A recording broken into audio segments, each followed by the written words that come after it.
सूरज कब चाहता है कि मैं न निकलूं, एक माता पिता कब चाहते हैं कि मैं अपने बच्चे से प्यार ना करूं, लेकिन वो आपके भविष्य को ध्यान में रखते हुए वो आपको अपने आप से कलेजे पे पत्थर रख करके अलग करते हैं कि आज का दुख अगर सह लूंगा तो मेरा बच्चा भविष्य में कभी ये दुख नहीं सहन करेगा।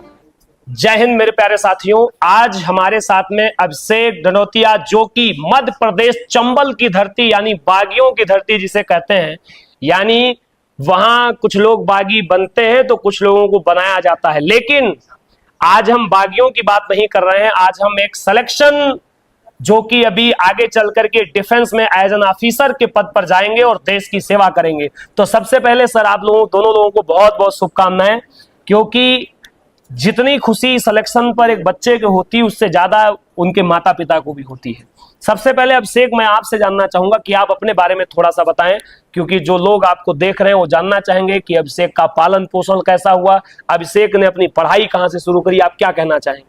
मेरा नाम अभिषेक डंडोतिया है। मैंने अपनी स्टडिंग सैनिक स्कूल रीवा से की है। पिछले अटेम्प्ट में मैं स्क्रीन आउट था और इस अटेम्प्ट में मैं 18 SSB प्रयागराज से रिकमेंड हुआ हूँ। इस सभी जो सक्सेस मैंने अभी रिसेंटली पाई है उसमें मैं ड्रीमर्स का धन्यवाद करना चाहूँगा कि उनने जो भी फ्री बैच निकाला गया था उसमें मैं इनरोल हुआ और प्रोफेसर्स जो भी मेंटर्स के निर्देशक से मुझे सक्सेस मिली। बहुत बढ़िया सर, मैं आपसे दो चार बातें करूंगा, आप माइक पकड़े। मैं जानता हूं आप थोड़ा सा शर्माएंगे, लेकिन नहीं, आज मैं आपसे बुलवा के रहूंगा।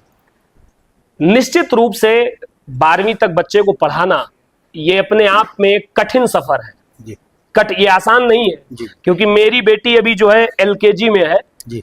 एक क्लास पढ़ के थोड़ा ऊपर गई है जी। तो मैं उसके पास 3-4 घंटे भी बैठना मुझे बड़ा मतलब बैठ ही नहीं पाता हूं, तो उसकी मम्मा ही सब कुछ देखती है, उसकी मम्मी उसे पढ़ाती है।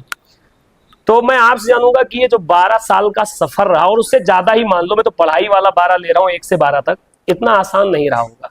ऐसा कोई मोमेंट जिस दिन आपको लगा हो यार पैसे की प्रॉब्लम या आर्थिक दृष्टि या फिर मानसिक तनाव, जहां पे आपको लगा हो कि यार ये हमारे लिए थोड़ी प्रॉब्लम क्रिएट कर रही है? सर वैसे तो मैं मध्य प्रदेश पुलिस से हूँ। अच्छा, तो चलिए आपको फिर सबसे पहले जय हिंद हमारा, क्योंकि आप जो है वहां पब्लिक की बड़ी सेवा कर रहे हैं, तभी जो है वहां पे देखो। मैं यहाँ पे कहना चाहूंगा कि अक्सर हम लोग डिफेंस की तो तारीफ करते ही करते, कई बार हम पुलिस वालों को भूल जाते हैं, लेकिन मैं आपको स्पष्ट बता दूं कि पुलिस की जॉब दरअसल आसान नहीं है, बहुत कठिन है।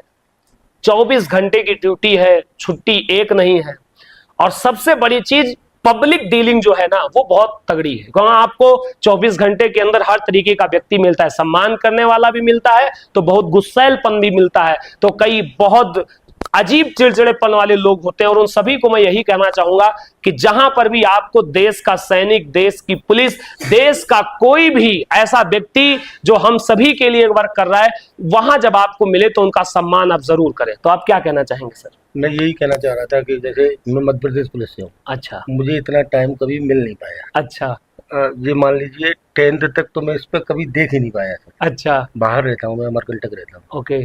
तो जो भी देखा है, जो भी ध्यान दिया है, इसकी मम्मी ने ध्यान दिया तो हमारे सामने आप फिर से थैंक यू बोलिए एक बार, क्योंकि हम पेरेंट्स को जो हमारे यहाँ एडमिशन लेने आते हैं ना, उनको भी मैं ये कहता हूँ, क्योंकि जब हम बच्चे से बात करते हैं बच्चा अच्छा लगता है, तो मैंने 2 बात जरूर कहते हैं कि देखो ऐसा है, अब यहाँ कई बार पेरेंट्स अपने बच्चे को लेके आते हैं, मम्मियों को नहीं लाते हैं, गांव से ज्यादातर जो आते हैं। तो मैं गांव से हूँ और मैं बड़ा धरती वाला आदमी हूँ, तो मैं उनसे कहता हूँ कि जब यहाँ से जाइएगा तो एक डिब्बा मिठाई लेके जाइएगा जो है अपनी धर्म पत्नी के लिए, या फिर वहां पे जाइएगा तो इस बच्चे की मम्मी के लिए। क्यों?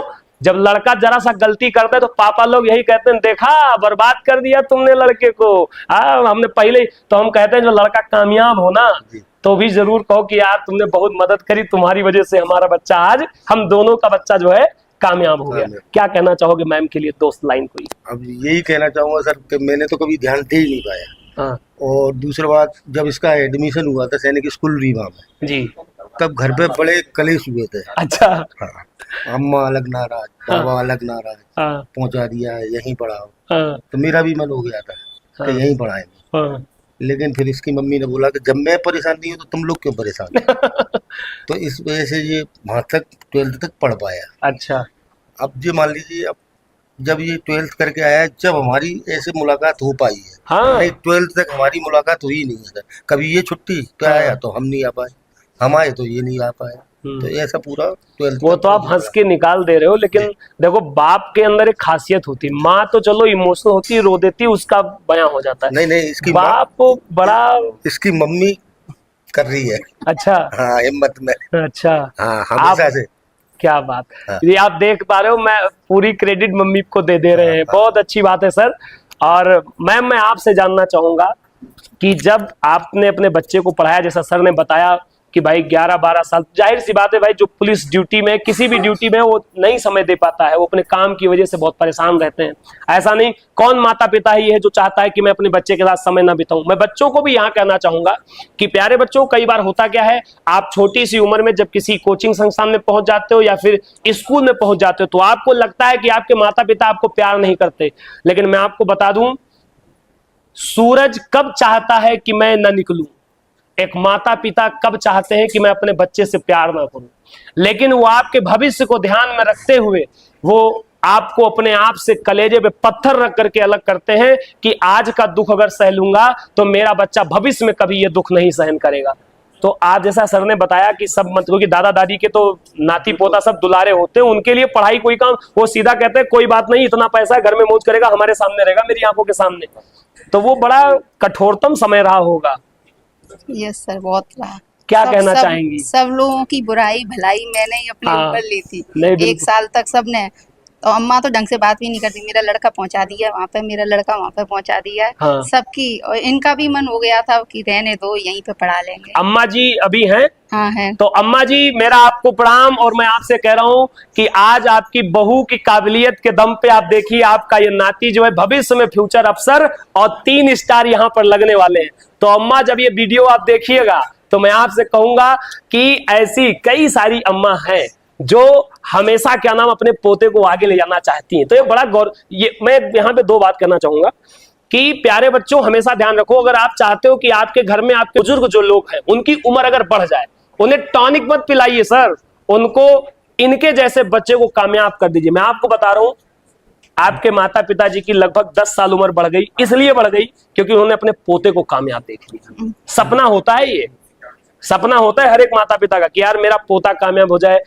हर दादी यही चाहती है कि मेरा पोता कामयाब हो जाए। दादी को अभी ये नहीं पता, मैंने बोल दिया कि ट्रेनिंग होते ही कश्मीर जाएगा, तो ऐसी नौकरी क्या करेंगे, तो इससे तो डॉक्टर बना लेते, ऐसी नौकरी क्यों करानी कि कश्मीर पटक देंगे। नहीं नहीं नहीं, वो गलत, वो भी नहीं है। एक्चुअल क्या है कि मोह बहुत जबरदस्त चीज होती है, वो बांध के रखती है। और जो दादा दादी है उनकी जब 70-75 साल की जो उम्र होती है तो वो चाहते हैं यार मेरे पास मेरा पोता हो। तो कहते हैं ना कि दादा और दादी का सबसे बेस्ट फ्रेंड जो होता है वो उसका पोता और पोती होती है। जो चीज वो अपने पोते से बात कर लेंगे ना, वो आपसे भी नहीं कर पाएंगे। तो वो उस चीज को मैं अपने आप को सौभाग्यशाली समझता हूँ कि मेरे भी बाबा भी हैं, और जब मैं जाता हूँ तो बड़ा प्यार करते हैं, और जब मैं घर से निकलता हूँ तो मुझे 100 रुपया देते हैं। तो जब मैं उनको कुछ देता हूँ तो मैं उनसे कहता हूँ अब तो कमाने लगा, क्यों दे रहे हो? अरे कुछ नहीं, ले जाओ यार। तो बड़ा अच्छा लगता है। तो एक बार फिर से आप दोनों लोगों को बहुत बहुत शुभकामनाएं। बत कहना चाहोगे अपने मम्मी पापा के लिए? ऐसा जैसे बहुत सी स्ट्रगलिंग स्टोरीज रहती हैं कि बहुत से कैंडिडेट्स आते हैं who have struggled through out their life, but मैं कहना चाहता हूँ कि मेरे माता पिता ने कभी भी नॉट अ सिंगल मोमेंट कि मेरे लाइफ में ऐसा आया हो कि मैंने कभी स्ट्रगल देखा हो। मतलब जो भी मेरी लाइफ जितनी भी इजी रही है अब तक, जो भी मैंने मेहनत की उसमें मेरे माता पिता ने मुझे सपोर्ट किया है। स्कूल में जो भी होता था, कुछ भी फंक्शन जो भी होता था उसमें मेरे माता पिता ने फुल सपोर्ट किया है। स्कूल से मूवी देखने जाते थे, रात में फ़ोन लगाता था तब भी हाँ ही बोलते थे, कभी मेरे को मना नहीं किया किसी चीज़ के लिए। तो इस चीज़ के लिए मैं धन्यवाद कहना चाहता हूँ अपने माता पिता को। बाकी तो सब बढ़िया था। बिल्कुल नहीं, ये यूपीएससी जैसे कठोरतम एग्जाम को पास करना अपने आप में बहुत बड़ी बात है। देखो, मैं हमेशा इस बात को कहता हूं कि जहां पर लाखों युवा तैयारी कर रहे हैं, उन लाखों में भाई 6 से 7 लाख बच्चे फार्म डालते हैं। यस। उसमें से केवल 8,000 से लेकर के 12,000 तक बच्चा, मतलब लाखों की संख्या हजारों में सिमट गई, हजारों में सिमट गई। वो बच्चे रिटर्न क्वालिफाई करते हैं। उस 10,000 और 12,000 बच्चों में केवल ओनली 600 and 700, 600 से 700 बच्चा रिकमेंड होता है। लाखों की संख्या सैकड़े में आ गई। अब वो 600-700 में से केवल 400 बच्चा 500 बच्चा आगे जाकर के भविष्य में जाता है। तो ये तो आईएएस से कठिन एग्जाम है सर, ये बहुत गौरव का पल है। और आपको फिर से बेटा बहुत बहुत शुभकामनाएं। और अपने गांव का मान बढ़ाइए, अपने शहर का मान बढ़ाइए, ड्रीमर्स का मान बढ़ाइए, अपने गुरुजनों का मान बढ़ाइए, अपने माता पिता का मान बढ़ाइए। आप घर से जब चले थे तो क्या सोच के चले थे अभी फंक्शन के लिए? तो सर ऐसे ही आपने जैसे कॉल आया, हाँ, तो मैं घूमना भी हो जाएगा, हाँ, और ड्रीमर को देखना भी हो जाएगा। लेकिन हमने 2 दिन में आके ये अनुभव किया जी, लेकिन यहाँ का आपसी तालमेल इतना अच्छा है सर, जी, टीचर का, मेंटर का और बच्चों का, जी, ऐसा लगता ही नहीं है कि 2 अलग अलग पार्ट है। जी, बस यही बिल्कुल सर। कई बार होता है पेरेंट्स आते हैं वो अपने बच्चे को लेकर के, तो उनके मन में एक डाउट होता है कि यार मैं अपना बच्चा छोड़ के जाऊंगा, मेरे पास अंडमान से भी बच्चे हैं। तो पेरेंट्स जब आते हैं, कई पेरेंट्स आते हैं जो बच्चे छोड़ के जाते हैं तो सोचते हैं यार मैं तो नहीं रहूंगा, मेरा बच्चा कैसे देखभाल करूंगा। तो मैं उनसे कहता हूं कि यहाँ पर हर टीचर आपके बच्चे का एक भाई है, बिल्कुल एक मेंटोर है। बिल्कुल। और उसके लिए आप क्या कहना चाहोगे? ये तो हमने 2 दिन में आके ही महसूस कर लिया सर, बस हाँ। कि सारा हिसाब किताब यहाँ पे बिल्कुल सही है। सर हमारे लिए माता पिता की रिव्यू बड़े, छोटे वाले को 11 से करेंगे सर। आ जाओ तुम भी आ जाओ यार, कैमरे में आओ। तो ये इनके जो है छोटे भाई हैं और निश्चित रूप से ये भी भविष्य के डॉक्टर, अच्छे इंजीनियर या अच्छे अधिकारी होंगे। और पूरा प्रयास होगा कि जैसे आज इनका बड़ा भाई कामयाब हुआ वैसे ये भी कामयाब। Thank you so much sir इतना ज्यादा समय देने के लिए, और वहां से आप निकल करके जो आप यहाँ आए। ठीक है सर, खुश रहो भाई, आशीर्वाद।